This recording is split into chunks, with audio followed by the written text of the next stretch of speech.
Qui de l'insulaire Nathan Pitcairn ou de la populiste Alexandra Udinov remportera ce soir la présidence? C'est la question à laquelle nous aurons une réponse dans quelques minutes, mais une chose est sûre, ce sera un changement historique pour le pays et avec dans les deux cas une remise en cause plus ou moins forte de l'appartenance de l'Encore à l'Union Félicienne. Bonsoir et bienvenue dans cette soirée électorale de Polaro TV dédiée au second tour de l'élection présidentielle en Encore.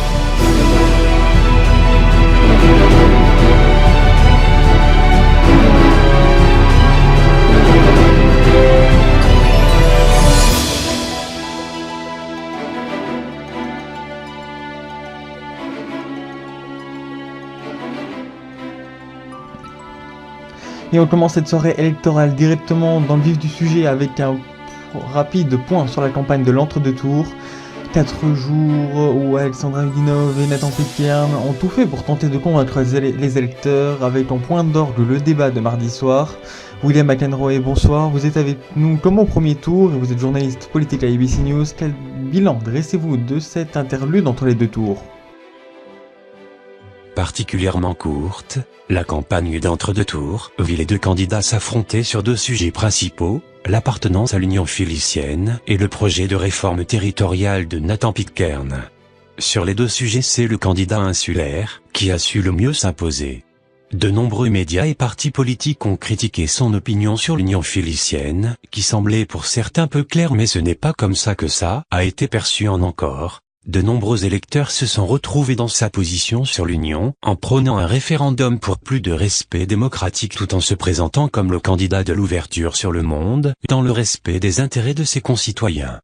Parallèlement, de nombreux électeurs se sont retrouvés dans sa vision future de l'Encore avec une nouvelle réforme territoriale, qui aura pour objectif de créer une forme d'État jamais formée auparavant.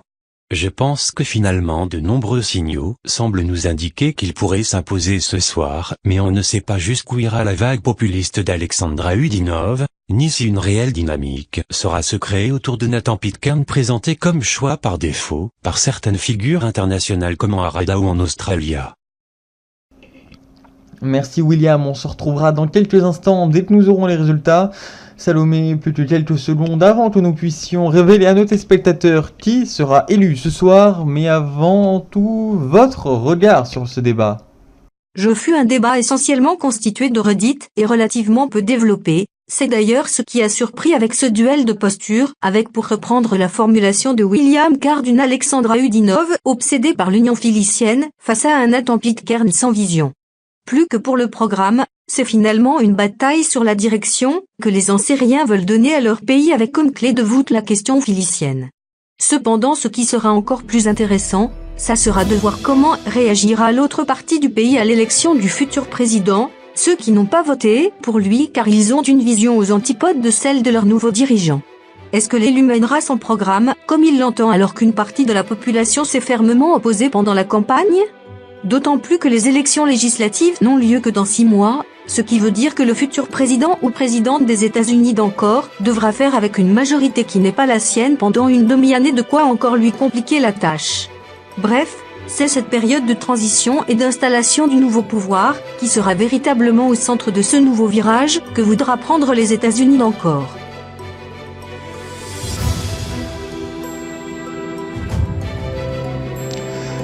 Un grand merci Salomé, déjà plus que quelques secondes avant le résultat de ce second tour. Comme la semaine dernière, on se retourne tout de suite vers notre écran géant. Qui les Ancériens ont-ils choisi? Réponse dans quelques secondes.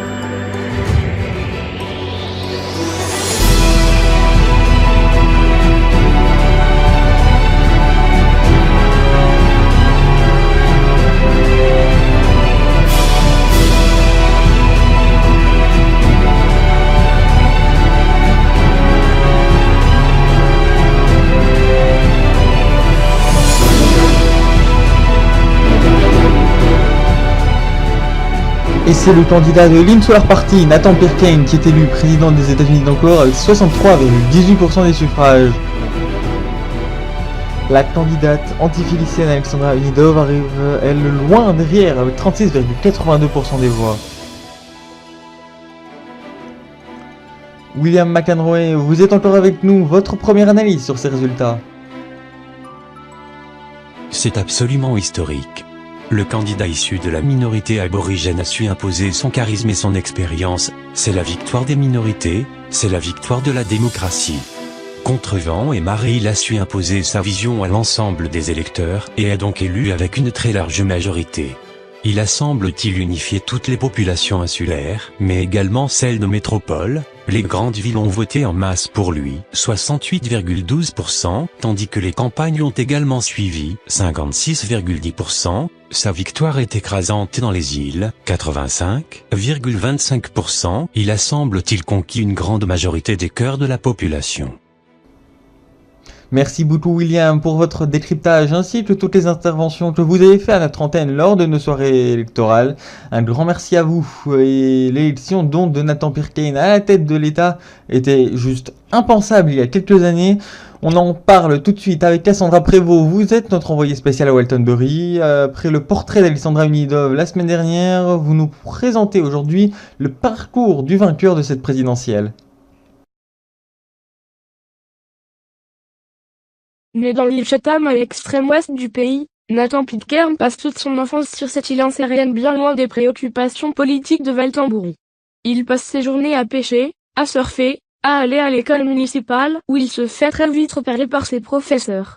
Ses très bonnes notes lui permettent de s'inscrire à la faculté des droits de Samba où il obtient un doctorat à l'âge de 22 ans. Rapidement il intègre le groupe des jeunes démocrates avant de le quitter à 25 ans pour former le Aborigen Party avec deux de ses amis de l'université. Son parti qui avait pour but de représenter la minorité aborigène du pays est très populaire dans les populations éloignées du pays, dans les populations insulaires du pays mais faute de moyens le parti ne récolte qu'entre 1 et 2% des voix tout au long des années 1990. Nathan Peerkane avec son fidèle ami Gareth Walker se met à former un tout nouveau parti avec de toutes nouvelles ambitions. Le National Party, qui deviendra par la suite l'Insular Party, qui a pour but de fédéraliser le pays de façon intelligente tout en respectant les préoccupations de chacun tout en niant les règles de majorité. Comme il le disait lui-même à l'époque, dans mon village personne n'avait la notion de majorité, une minorité ne devait pas être écrasée par une majorité. Nous prenions toutes nos décisions sous la forme de consensus. Toute cette éducation aborigène semble lui avoir enseigné des préceptes qui dictent véritablement son orientation politique. À la suite de retournements de situation extraordinaires lors de l'élection 2017, la popularité de son parti monte en flèche jusqu'à dépasser les partis traditionnels. Il s'impose lors du premier tour avant de remporter le second devant la candidate antifilicienne Alexandra Unidov. Cassandra Prévost en direct de Waltonbury, la capitale des États-Unis d'encore, et on apprend à l'instant que le vainqueur de cette soirée, Nathan Peerkane, va prendre la parole. On écoute tout de suite le nouveau président ontérien. Il s'exprime depuis son QG de Waltonbury.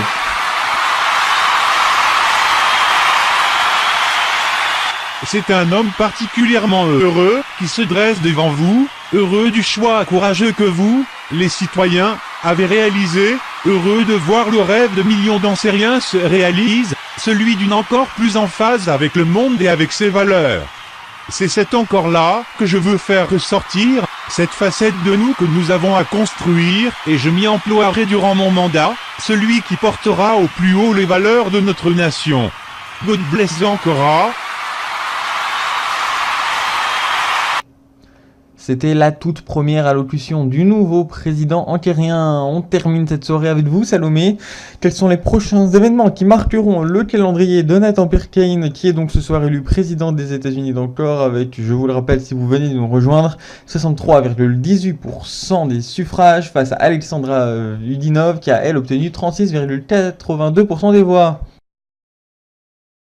Les enjeux principaux du nouveau président seront sans doute les deux principaux chantiers qu'il a annoncés tout au long de sa campagne, le référendum sur l'union philicienne, dont les modalités seront définies suite à une rencontre avec le président de l'UP, Nathanaël Dalion, et bien sûr sa réforme territoriale dont les premières modalités devraient arriver avant les premières élections législatives. Maintenant que le nouveau président est élu, 3 dates importantes sont déjà cochées dans le calendrier du nouveau président. Le 23 juillet, une première consultation et création d'un groupe de travail sur la réforme territoriale. Du 20 au 25 juillet, formation d'un nouveau gouvernement début août. Première rencontre officielle pour le nouveau président, qui rencontrera le président de l'Union philicienne Nathanaël Dalion à Galaxo-Polaro. Dans la foulée, le président effectuera au Polaro sa première rencontre officielle avec un autre chef d'État en la personne d'Aurélien Castle. Merci beaucoup Salomé, on se quitte donc sur cette élection de Nathan Burkane. C'est déjà la fin de notre soirée électorale, merci beaucoup de l'avoir suivi. Merci au service technique ainsi qu'à nos correspondants sur place. L'information ne s'arrête jamais sur Squirrel ainsi que sur la page GC de Polaro TV. N'hésitez pas à commenter cette édition après avoir réalisé quasiment 40 minutes d'édition en moins d'une semaine. Polaro TV s'offre un repos bien mérité. Rendez-vous en août pour la suite de nos aventures. D'ici là, prenez soin de vous. Bonsoir.